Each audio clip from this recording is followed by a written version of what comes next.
वसुदेव सुतं देवं कंसचाणूरमर्दनं देवकी परमानंदं कृष्णं वंदे जगद्गुरु।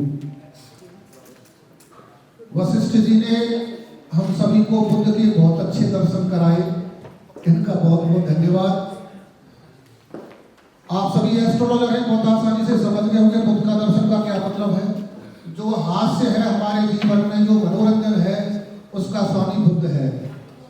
तो साथ में जो ज्ञान भी दिया है, उन्होंने गुरु का काम भी किया है और बुद्ध के भी हमको बहुत अच्छे से दर्शन कराए हैं।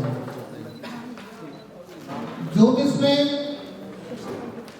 बुद्ध जो सबसे मुख्य ग्रह है, परंतु सभी ज्योतिषियों को मैं इनका ध्यान केंद्रित करना चाहूंगा कि ज्योतिष बुद्ध प्रधान है, लेकिन ज्योतिषियों का स्वभाव थोड़ा सख्त क्यों होता है, इस पर जरूर सभी मंथन करिएगा। हमारे जो भी प्रवक्ता मंचासीन देवक जन थे, सबने अपने अपने विचार व्यक्त किए, अपने अपने शब्दों के माध्यम से हमको ज्ञान का लाभ कराया।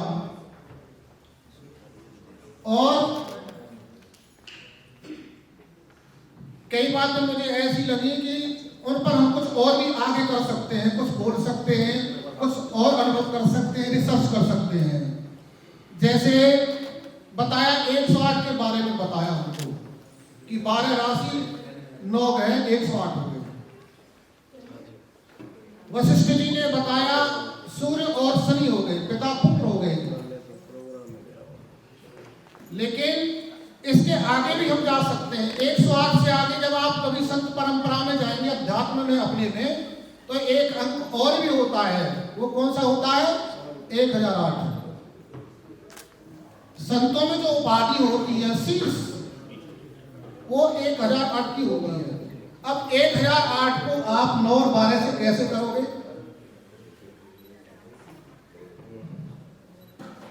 ज्योतिष जो है ना, एक सपोजिशन का ग्रह, आपका सारा सनातन जो धर्म है वो सपोजिशन पर टिका हुआ है।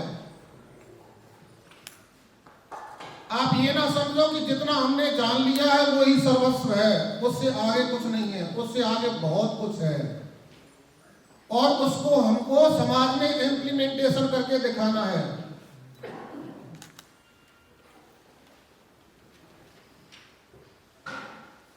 जो अध्यात्म है, अध्यात्म क्या कह रहा है 108 को? ज्योतिष के साथ हम कैसे कॉम्बिनेशन कर सकते हैं अध्यात्म के अनुसार? लगन क्या है? लगन क्या है आप बताएंगे कोई? शरीर है, हमारा अस्तित्व। जो हमारा जब जन्म हो रहा था, पूर्वी क्षितिज पर जो राशि उदय हो रही थी उसका नाम लगन है। हम हैं स्वयं। और 8वां घर कौन सा है आपका? मूल रूप से, मूल जो आधिपत्य करता है, वैसे एक भाव से बहुत सारी चीजों के बारे में विचार किया जाता है, एक नहीं होता है। और ग्रहों के भी हिसाब से एक भी चीज के बारे में आपको कई ग्रहों का साथ लेना पड़ता है। मान के चलिए आपको पानी की टंकी के बारे में विचार करना है, तो उसमें तत्व प्रधान क्या है? उसमें जल तत्व प्रधान है। परंतु साथ में जिस चीज की बनी है उसके बारे में भी सोचना पड़ेगा आपको। अंशों में, थोड़े अंश में उसके बारे में भी सोचना पड़ेगा। तो जो अष्टम भाव है वो मृत्यु का भाव है। और इसके बीच में क्या है? जो जीरो आ रही है 108 में या 1008 में, क्या है ये दुनिया। गोल है वो जीरो, ये दुनिया है।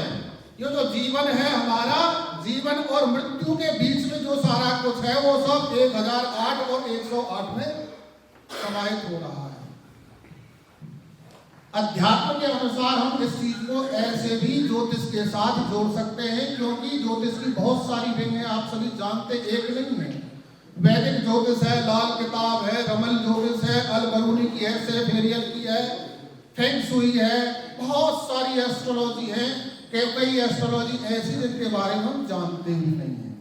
और एस्ट्रोलॉजी में कहीं ना कहीं भेद भी एक दूसरे में, सबका समन्वय नहीं है। आप लाल किताब है, वो आपका 10वें स्थान में गुरु सो गया, लेकिन आप वैदिक ज्योतिष के अनुसार सोचोगे तो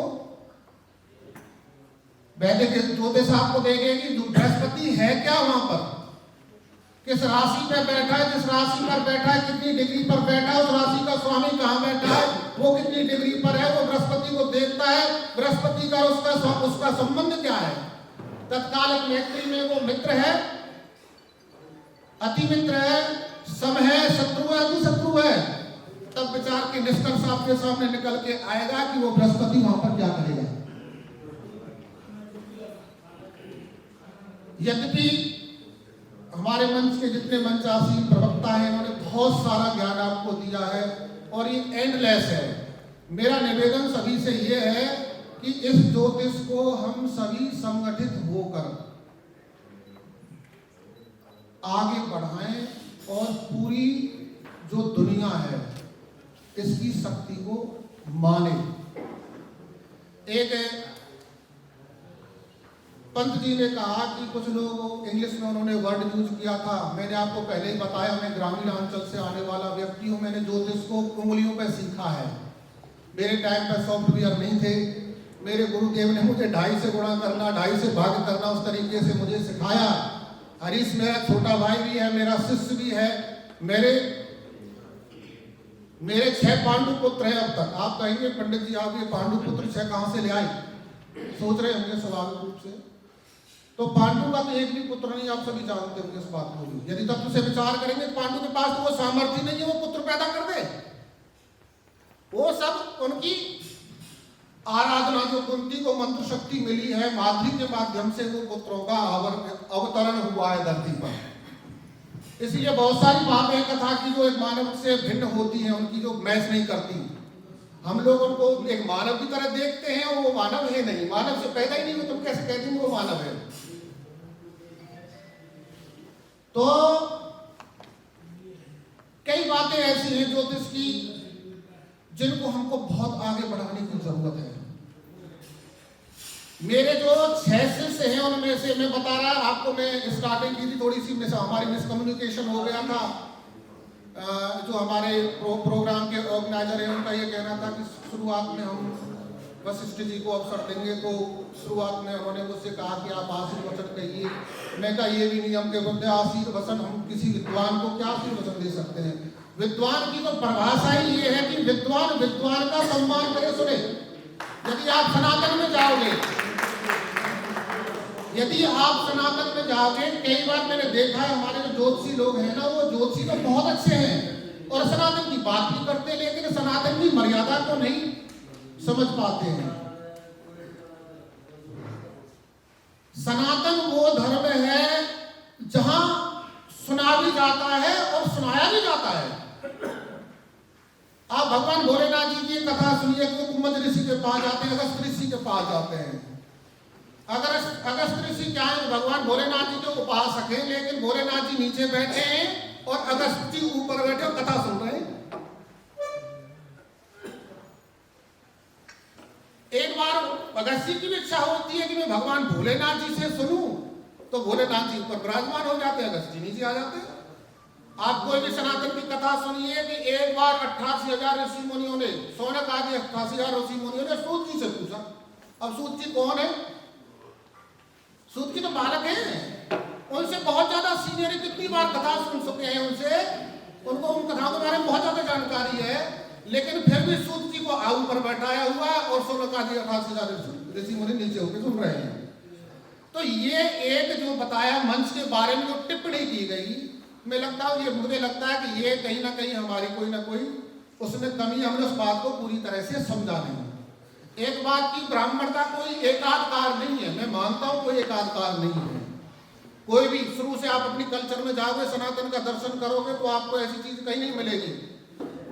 जाति बंधन, वर्ण व्यवस्था का कोई उसमें बंधन नहीं है। आदमी कोई भी किसी भी चीज को सनातन धर्म की को समझ सकता है, पढ़ सकता है, उस पर अपना इन्वेंशन कर सकता है। आपको बहुत सारे ऐसे उदाहरण मिल जाएंगे। परंतु आप ये ना कहो कि वो हमारी कमजोरी है। यदि आप सनातन से प्यार करते हैं, आप चाहते हैं ज्योतिष के माध्यम से सनातन का भी उत्कर्ष हो। ज्योतिष एक भिन्न है सनातन की। ज्योतिष जो शास्त्र है ये सनातन का अंग है। आप ये ना समझो सनातन से भिन्न है, एक अंग है। 6 शास्त्रों में से एक शास्त्र ज्योतिष है। यदि आप ज्योतिष के माध्यम से सनातन को पुरस्कृत कराना चाहते हैं, इसकी महिमा मंडन कराना चाहते हैं, तो इसको ज्योतिष को सनातन से बिल्कुल भिन्न ना देखो, क्रिटिसाइज ना करो उस चीज को। वर्ण व्यवस्था हमारी ताकत है, हमारी कमजोरी नहीं है। कुछ लोगों ने गलत तरीके से, अभी दीदी वशिष्ठ जी ने, गुरु जी ने बताया कि घी के बारे में हमारे हमसे गलत चीज कही गई। क्यों कही गई गलत चीज? क्योंकि जो घी है वो हमारे शक्ति के, हमारे शरीर के लिए कलयुग में अमृत की तरह है। जैसे किसी जमाने में अमृत की प्रशंसा आपको मिलती है कि अमृत को पान करने से व्यक्ति अमर हो जाता था, उसी प्रकार से घी है। यदि हम शुद्ध देसी घी खाएंगे तो हमारा शरीर इतना स्ट्रांग हो जाएगा, हम बीमारियों से लड़ सकते हैं, बीमारी हमारा कुछ नहीं बिगाड़ सकती।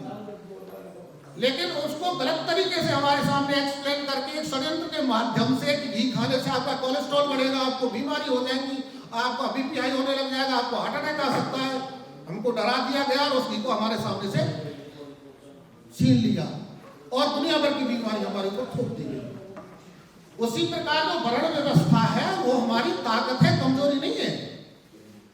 वर्ण व्यवस्था में क्या है, आपको पहले से बहुत सारे जो गुण हैं वो वंशानुगत मिल जाएंगे। एक जमींदार का बेटा होता है, वो खेल भी जमींदारी के खेलता है, वो जैसे जन्म लेता, खेलने लायक होता तो ट्रैक्टर